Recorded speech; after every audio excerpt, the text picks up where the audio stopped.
আকাশবাণী হতে শশীনবন্তীর কন্যা বলে উঠল প্রভু রামচন্দ্র, তবে লক্ষণের ক্ষত স্থানে লাগিয়ে দাও, লক্ষণের ব্যাধি সেরে যাবে। প্রভু রামচন্দ্র আরো ভেঙে বললেন, কেন? তাকে সম্ভব, যেতে পারবে না, আর মাত্র এক প্রহর বাকি নিশি প্রভাত হতে, এই সময়ের মধ্যে কেমন করে যাবে বাবা? ওই গন্ধমাদক পর্বতে বিশ্বস্ত করণী আনতে এত সম্ভব নয়। আরো ভেঙে পড়েছে, উপায় থাকা সত্ত্বেও আজ কিচ্ছু করতে পারছিল রাম। যখন দেখছে প্রভু কেঁদেই চলেছে অমনি সাথে সাথে পর্বতে যাবে। হনুমান আমি অবশ্যই পারব।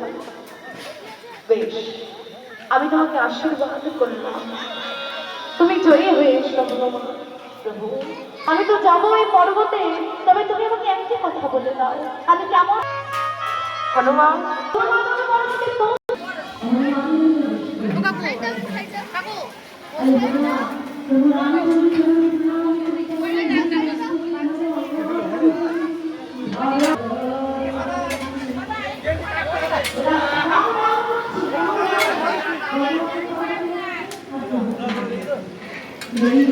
রাজা